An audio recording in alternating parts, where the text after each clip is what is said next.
الحمد للہ رب العالمین والصلاة والسلام علی سید المرسلین اما بعد فاعوذ باللہ من الشیطان الرجیم بسم اللہ الرحمن الرحیم۔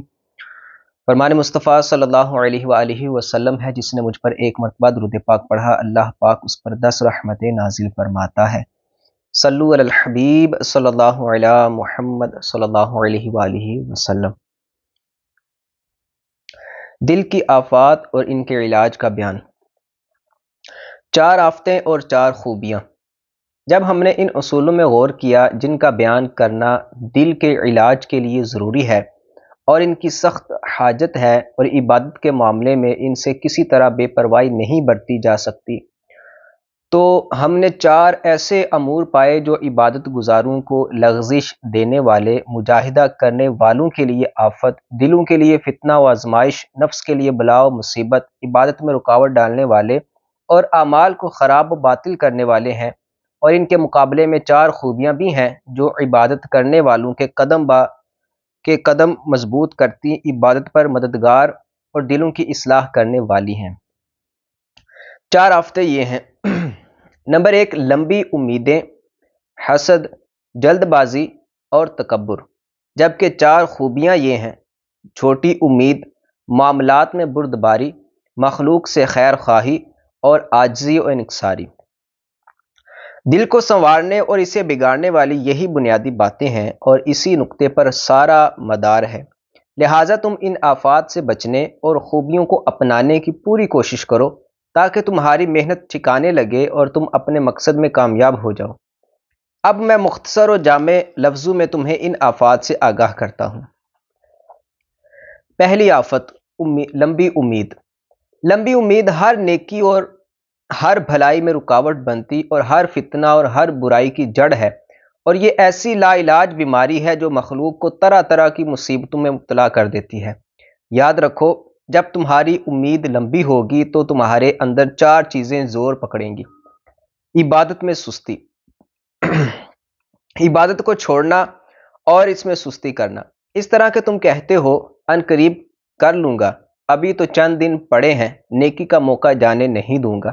حضرت سیدنا داؤد طائی رحمۃ اللہ تعالی علیہ نے سچ ہی فرمایا ہے کہ یعنی جو سزا کی دھمکی سے ڈرا، دوری اس سے قریب ہو گئی، اور جس کی امید لمبی ہوئی اس کا عمل برا ہو گیا۔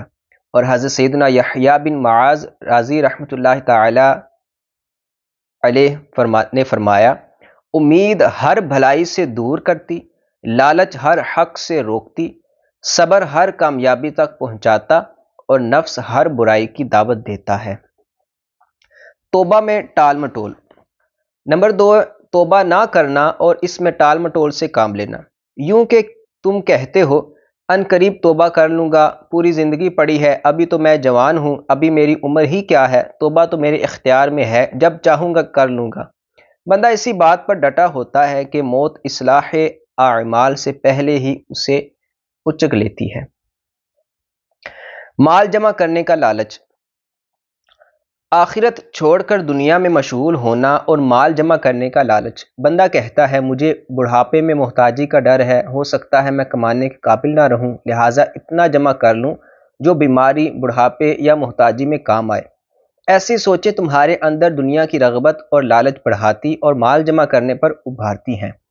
پھر تم کہتے ہو میں کیا دکھاؤں گا، میں کیا کھاؤں گا، کیا پیوں گا اور کیا پہنوں گا، سردی آ گئی، گرمی آ گئی اور میرے پاس تو کچھ بھی نہیں، ہو سکتا ہے ابھی میری زندگی باقی ہو، تو پھر میں بڑھاپے میں شدید محتاج ہو جاؤں گا، لہٰذا میرے پاس اتنا تو ہونا چاہیے کہ مجھے لوگوں کی ضرورت نہ پڑے۔ یہ اور اس جیسی امیدیں دنیا کی طلب اور اس کی رغبت پیدا کرتی ہیں اور زیادہ سے زیادہ جمع کرنے اور جو کچھ پاس ہے اسے خرچ کرنے سے روکتی ہیں۔ ان کا کم از کم نقصان یہ ہے کہ یہ تمہارے دل کو مشغول رکھتی، تمہارے وقت کو ضائع کرتی اور بیکار کے رنج و غم میں اضافہ کرتی ہیں۔ حضرت سیدنا ابو ذر غفاری رضی اللہ تعالی عنہ نے فرمایا، آنے والے دن کی فکر نے مجھے ہلاک کر دیا۔ عرض کی گئی اے ابو ذر وہ کیسے؟ فرمایا میری امیدیں میری موت سے بھی آگے بڑھ گئی ہیں۔ دل کی سختی۔ دل کی سختی اور آخرت کو بھول جانا۔ یہ بھی لمبی امید کی آفت ہے، کیونکہ جب تمہیں لمبی زندگی کی امید ہوگی تو تم موت اور قبر کو بھول جاؤ گے، جیسا کہ حضرت سیدنا علی المرتضیٰ کرم اللہ تعالی وجہہ الکریم نے فرمایا، یعنی مجھے تم پر سب سے زیادہ خوف دو چیزوں کا ہے، لمبی امید اور خواہش کی پیروی۔ سنو، لمبی امید آخرت کو بھلا دیتی ہے اور خواہش کی پیروی حق بات سے روک دیتی ہے، غفلت بڑھ جائے گی۔ جب تمہاری ذہنی و قلبی توجہات کا مرکز دنیاوی عیش و اسباب اور لوگوں کے ساتھ میل جول ہوگا تو تمہارا دل سخت ہو جائے گا، کیونکہ دل تو موت و قبر، ثواب و عذاب اور آخرت کے احوال سے یاد کرنے سے نرم اور صاف ہوتا ہے، اور جب ان میں سے تمہارے پاس کچھ بھی نہیں ہوگا تو دل کہاں سے نرم اور صاف ہوگا۔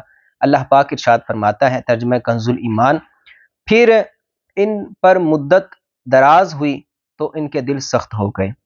پس جب تمہاری امید لمبی ہو جائے گی تو تمہاری عبادت تھوڑی ہو جائے گی، توبہ میں تاخیر ہوگی، گناہ بڑھ جائیں گے، لالچ جوش مارے گی، دل سخت ہو جائے گا اور آخرت سے غفلت مزید بڑھ جائے گی۔ پھر معاذ اللہ اگر اللہ پاک نے رحم نہ فرمایا تو تمہاری آخرت برباد ہو جائے گی۔ اب بتاؤ اس سے برا حال اور کیا ہو سکتا ہے، اور اس سے بڑی آفت اور کون سی ہو سکتی ہے؟ یاد رکھو، ان سب آفتوں کا سبب لمبی امیدیں ہیں۔ کتنے ہی آنے والے کل نہ پا سکے، البتہ جب تم اپنی امیدوں کو چھوٹا کر لو گے، موت کو اپنے قریب تصور کرو گے اور اپنے ان بھائیوں اور پڑوسیوں کے احوال یاد کرو گے جنہیں موت نے ایسے وقت میں اچک لیا جو ان کے وہم و گمان میں بھی نہیں تھا، اور یہ سوچو گے کہ شاید میرا حال بھی انہی جیسا ہے، تو تم کہو گے، اے دھوکے باز نفس، اس بات کو یاد کر جو حضرت سیدنا عون بن عبداللہ رحمۃ اللہ تعالی علیہ نے کہی ہے، کتنے ہی ایسے ہیں جنہوں نے دن کا استقبال کیا مگر اس کو پورا نہ کر سکے، اور کتنے ہی کل کا انتظار کرنے والے کل کو نہ پا سکے۔ 3 دن کی دنیا۔ اگر تم واقعی موت اور اس کی مسافت پر غور کرو تو یقیناً امید اور اس کے فریب سے نفرت کرنے لگو گے۔ کیا تم نے حضرت سیدنا عیسیٰ روح اللہ علیہ السلام کا یہ فرمان نہیں سنا، دنیا 3 دن کی ہے؟ نمبر 1، ایک گزشتہ کل جو گزر گیا، اس میں تمہیں کچھ اختیار نہیں۔ نمبر 2، دوسرا آنے والا کل، تم نہیں جانتے کہ اسے پا سکو گے یا نہیں۔ اور تیسرا، وہ دن جس میں تم موجود ہو تو اسی کو غنیمت جانو۔ پھر حضرت سیدنا ابو ذر غفاری رضی اللہ تعالیٰ عنہ کا یہ فرمان دیکھو کہ دنیا 3 ساعتوں کی ہے، ایک وہ جو گزر چکی، دوسری وہ جس میں تم ہو، اور تیسری وہ جس کا تمہیں پتہ ہی نہیں کہ اسے پا سکو گے یا نہیں۔ تو در حقیقت تم ایک ہی ساتھ کے مالک ہو، کیونکہ موت تو ہر آنے والی ساتھ میں ممکن ہے۔ تم ایک سانس کے مالک ہو۔ پھر ہمارے شیخ رحمۃ اللہ تعالی علیہ کے اس فرمان پر غور کرو کہ دنیا 3 سانسوں کی ہے، ایک سانس جو تم لے چکے اور اس میں جو عمل کرنا تھا کر چکے، ایک سانس وہ جو تم لے رہے ہو، اور ایک آنے والی سانس جس کی تمہیں خبر نہیں کہ لے بھی سکو گے یا نہیں۔ کتنے ہی سانس لینے والوں کو موت اگلی سانس سے پہلے ہی آ دبوچتی ہے، بس تمہارے پاس ایک ہی سانس ہے، نہ کہ ایک گھڑی اور ایک دن، تو اس سے پہلے کہ موت آ جائے اسی ایک سانس میں عبادت اور توبہ کی طرف جلدی کرو۔ ہر قدم پر موت کا گمان۔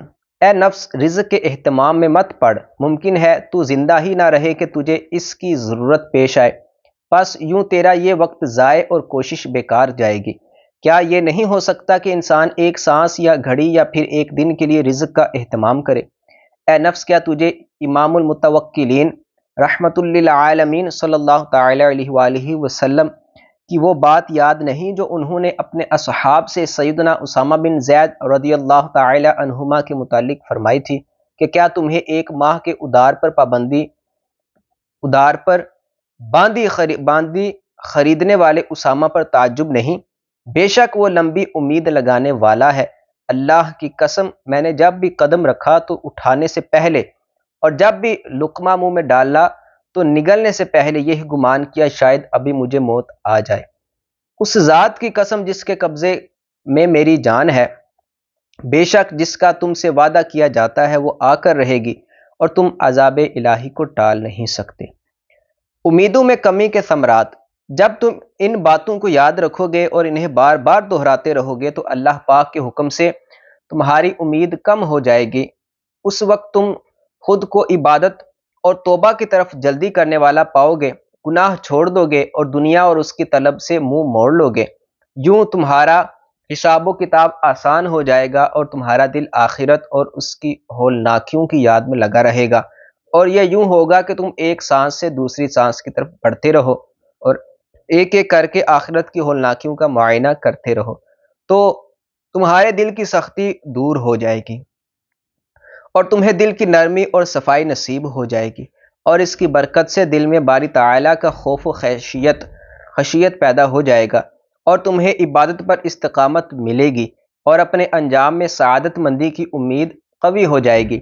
یوں تم آخرت میں اپنی مراد کو پانے میں کامیاب ہو جاؤ گے، اور فضل خداوندی کے بعد یہ سب اسی خصلت یعنی امیدوں کو کم کرنے کی طفیل ہوگا۔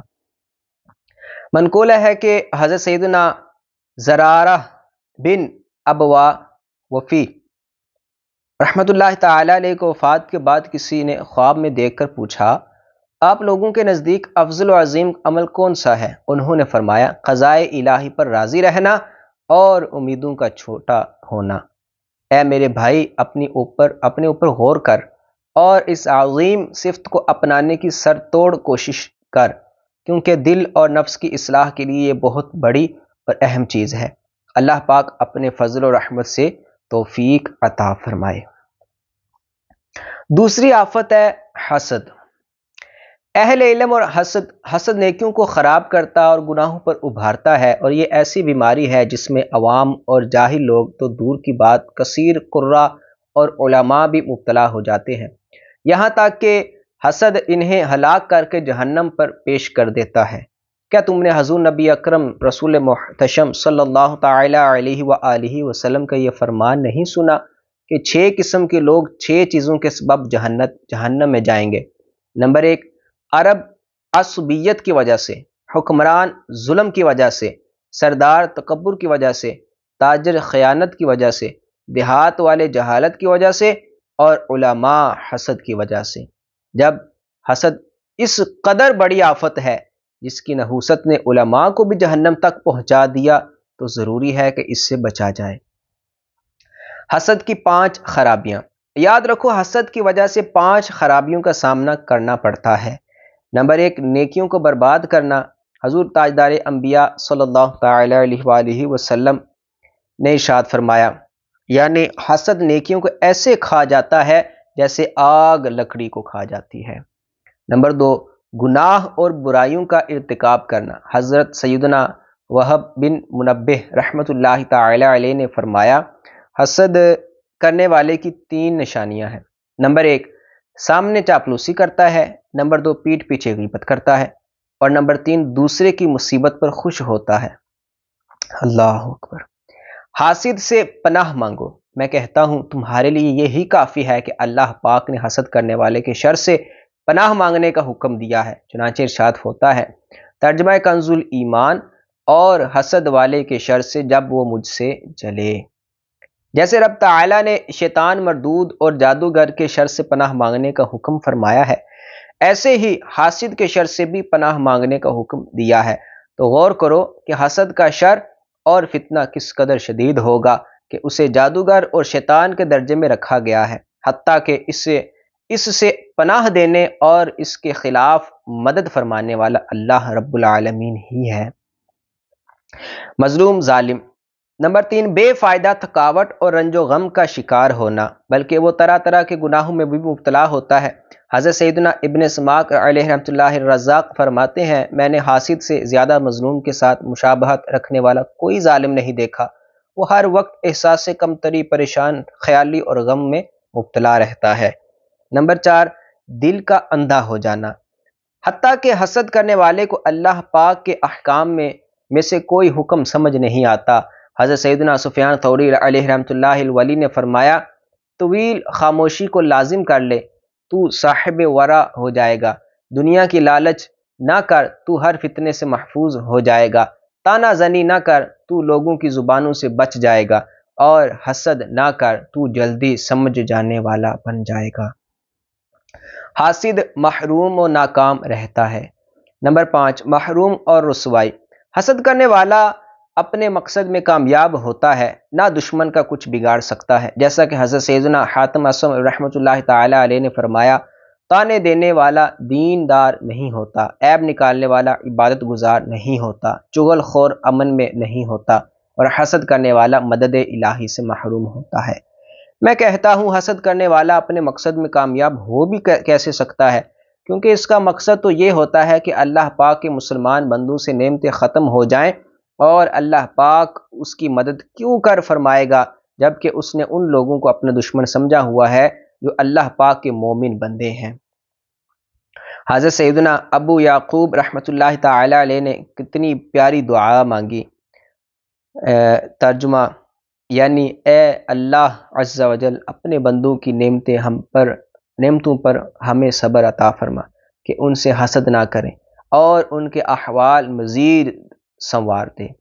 حسد وہ بیماری ہے جو تیری نیکیاں کھا جائے گی، تیرے گناہوں اور برائیوں میں اضافہ کرے گی، راحت و سکون، سمجھ و بوجھ، دشمنوں کے خلاف مدد اور مقصد میں کامیابی کی راہ میں رکاوٹ بن جائے گی۔ بھلا اس سے بڑی بیماری اور کیا ہو سکتی ہے؟ لہٰذا اپنا علاج کر اور اس بیماری سے جان چھڑا۔ اللہ عز و جل توفیق عطا فرمائے۔ تیسری آفت ہے جلد بازی۔ جلد بازی کی 4 مصیبتیں۔ جلد بازی مقاصد کو فوت کرنے اور گناہوں میں مبتلا کرنے والی آفت ہے، اور اس سے 4 مصیبتیں پیدا ہوتی ہیں۔ نمبر 1، عبادت گزار نیکی اور استقامت کے کسی درجے تک پہنچنے کا ارادہ کر کے اس کے لیے کوشش کرتا ہے، مگر اسے پانے میں جلد بازی کرتا ہے، حالانکہ ابھی اس کا وقت نہیں ہوتا، تو آخر کار وہ سست و مایوس ہو کر کوشش ترک کر دیتا ہے اور اس درجے سے محروم رہتا ہے، یا پھر اتنی زیادہ کوشش کرنے لگتا ہے کہ اپنے نفس کو تھکا ڈالتا ہے اور اس درجے سے دور رہتا ہے۔ پس وہ ان دونوں صورتوں میں افراط اور تفریط کا شکار ہوتا ہے، اور یہ جلد بازی کا نتیجہ ہے۔ سرکار دو عالم نور مجسم صلی اللہ تعالی علیہ وآلہ وسلم نے ارشاد فرمایا، ہمارا یہ دین بہت مضبوط ہے، لہٰذا نرمی کے ساتھ اس میں آگے بڑھو، کیونکہ کاشتکار نہ تو زمین کو بالکل اکھیڑ دیتا ہے نہ ہی اس کا اوپری حصہ پہلے جیسا چھوڑتا ہے۔ مثال مشہور ہے کہ یعنی اگر تم جلدی نہ کرو تو مقصود تک پہنچ جاؤ۔ شاعر کہتا ہے، ترجمہ، صبر و تحمل والا اپنی بعض ضرورت کو پا لیتا ہے اور جلد باز کے حصے میں لغزشیں آتی ہیں۔ عبادت گزار کو کوئی حاجت ہوتی ہے تو وہ اللہ پاک سے اس کے لیے بہت دعا کرتا ہے حتیٰ کہ وہ پوری ہو جاتی ہے، اور کبھی وہ وقت سے پہلے قبولیت دعا کی جلدی کرتا ہے تو حاجت پوری نہیں ہوتی، پس یہ دیکھ کر وہ سست مایوس ہو کر دعا کرنا چھوڑ دیتا ہے، تو یوں اپنی حاجت اور مقصود سے محروم ہو جاتا ہے۔ جلد بازی کی ہلاکت خیزی۔ نمبر 3، کوئی انسان اس پر ظلم کرتا ہے، کوئی انسان اس پر ظلم کرتا ہے اور یہ غصہ میں آ کر اس کے خلاف بد دعا میں جلدی کرتا ہے تو اس کے سبب ایک مسلمان ہلاک ہو جاتا ہے، اور بسا اوقات یہ حد سے بڑھ جاتا ہے اور گناہ ہلاک میں جا پڑتا ہے۔ اللہ پاک ارشاد فرماتا ہے، ترجمہ کنز الایمان، اور آدمی برائی کی دعا کرتا ہے جیسے بھلائی مانگتا ہے، اور آدمی بڑا جلد باز ہے۔ عبادت کی اصل اور بنیاد ورع پرہیزگاری ہے، اور ورع کی اصل ہے ہر شے میں ایسا غور و فکر اور چھان بین کرنا جو اس کی تہہ تک پہنچا دے، چاہے وہ کھانا ہو، لباس ہو، بات چیت ہو، یا پھر کوئی بھی کام ہو۔ مگر جب آدمی صبر و تحمل اور غور و فکر کے بجائے جلد بازی سے کام لے گا اور معاملات و بات چیت میں ضروری ٹھہراؤ نہیں لائے گا تو وہ لغزشوں میں مبتلا ہو جائے گا۔ یوں ہی ہر طرح کا کھانا کھانے میں جلد بازی کر کے حرام اور مشتبہ میں جا پڑے گا، اور یہی حال ہر معاملے میں رہا تو اس کی پرہیزگاری کا نام و نشان نہیں رہے گا، اور ورع کے بغیر کی گئی عبادت میں بھلا کون سی بھلائی ہے۔ الغرض، جب جلد بازی بھلائی کی منازل سے روکنے، حاجات سے محرومی، مسلمانوں بلکہ یہ خود اپنی ہلاکت کا سبب ہے، اور پھر اس کی وجہ سے پرہیزگاری بھی ختم ہو جاتی ہے جو کہ اصل دولت ہے۔ تو انسان پر لازم ہے کہ وہ پہلے جلد بازی کی عادت کو ختم کرے اور پھر اپنے نفس کی اصلاح کرے، اور اللہ پاک اپنے فضل و احسان سے توفیق عطا فرمائے۔ تکبر، چوتھی آفت ہے تکبر۔ تکبر دین و عقیدہ کو بگاڑتا ہے۔ تکبر تو بالکل ہی تباہ و برباد کر دینے والی آفت ہے۔ کیا تم نے اللہ پاک کا فرمان نہیں سنا؟ ترجمہ کنز ایمان، منکر ہوا اور غرور کیا اور کافر ہو گیا۔ تکبر دیگر آفتوں کی طرح صرف عمل کو نقصان نہیں پہنچاتا، بلکہ یہ اصل کو نقصان پہنچاتا اور دین و عقیدے کو بگاڑتا ہے۔ معاذ اللہ، اگر یہ پختہ ہو کر غالب آ جائے تو اس کا تدارک و سد باب نہیں ہو سکتا۔ پھر یہ تکبر سے انسان کم از کم 4 مصیبتوں میں مبتلا ہوتا ہے۔ نمبر 1، حق سے محرومی اور آیات الہی کو پہچاننے اور احکام الہی کو سمجھنے سے دل اندھا ہو جاتا ہے، چنانچہ ارشاد باری تعالی ہے، ترجمہ کنز ایمان، اور میں اپنی آیتوں سے انہیں پھیر دوں گا جو زمین میں ناحق اپنی بڑائی چاہتے ہیں۔ ایک اور مقام پر ارشاد فرمایا، ترجمہ کنز ایمان، اللہ یوں ہی مہر کر دیتا ہے متکبر سرکش کے سارے دل پر۔ تکبر کرنے والا اللہ پاک کی ناراضی اور غضب میں مبتلا ہوتا ہے۔ فرمانے باری تعالی ہے، ترجمہ کنز ایمان، بے شک وہ مغروروں کو پسند نہیں فرماتا۔ سب سے ناپسندیدہ بندہ، مروی ہے کہ حضرت سیدنا موسیٰ کلیم اللہ علیہ السلام نے عرض کی، اے میرے رب، تجھے اپنی مخلوق میں سب سے زیادہ ناپسند کون ہے؟ ارشاد فرمایا، جس کے دل میں تکبر، زبان پر فحش گوئی، نیکیوں سے آنکھیں پھیرنے والا، ہاتھوں کا بخیل اور اخلاق میں برا ہو۔ متکبر کو دنیا و آخرت میں ذلت و سزا کا سامنا ہوتا ہے۔ حضرت سیدنا حاتم اصم رحمۃ اللہ تعالی علیہ نے فرمایا، 3 حالتوں پر مرنے سے بچو، تکبر، لالچ اور گھمنڈ، کیونکہ تکبر کرنے والے اللہ عز و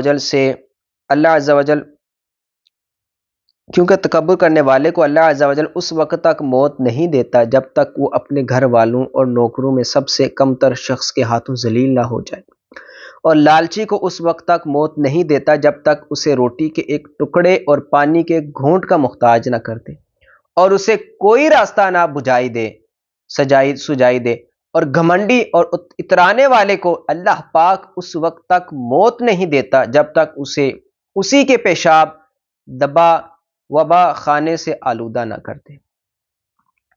منقول ہے کہ جو ناحق تکبر کرے گا اللہ پاک اسے ضرور رسوا فرمائے گا۔ تکبر کرنے والا آخرت میں عذاب نار کا مستحق ہوگا۔ مروی ہے کہ اللہ پاک نے ارشاد فرمایا، تکبر میری چادر اور عظمت میرا ازار ہے، تو جو ان دونوں میں سے کسی ایک کو بھی مجھ سے لینے کی کوشش کرے گا میں اسے جہنم کی آگ میں ڈال دوں گا۔ مطلب یہ ہے کہ عظمت اور کبریائی وہ صفات ہیں جو صرف میرے ساتھ خاص ہیں اور میرے سوا کسی کو لائق نہیں، جیسا کہ ہر انسان کی چادر اور ازار اسی کے ساتھ خاص ہوتا ہے، اس میں کوئی دوسرا شریک نہیں ہوتا۔ پھر جب تکبر جیسی مذموم صفت تم سے حق کی معرفت فوت کر دیتی ہے اور اللہ پاک کی آیات و احکام کو سمجھنے سے روکتی ہے، جبکہ یہ آیات و احکام ہر چیز کی اصل ہیں، نیز اس تکبر کی وجہ سے تمہیں رب تعالیٰ کی ناراضی و غضب، دنیا میں ذلت و رسوائی اور آخرت میں عذاب دوزخ کا سامنا کرنا پڑے گا، تو عقل مند کے لیے کوئی گنجائش نہیں کہ وہ اپنے نفس سے غافل رہے اور تکبر سے بچ کر اور اس سے اللہ پاک کی پناہ طلب کر کے اپنی اصلاح نہ کرے۔ بے شک اللہ پاک ہی اپنے فضل و کرم سے توفیق دینے اور حفاظت فرمانے والا ہے۔ یہ 4 آفات کی مختصر وضاحت تھی، اور اپنے دل کو اہمیت دینے اور اپنے دین کی حفاظت کرنے والے عقل مند کی نصیحت کے لیے ان میں سے ایک ہی آفت کافی ہے۔ صلو علی الحبیب صلی اللہ تعالی علی محمد صلی اللہ علیہ وآلہ وسلم۔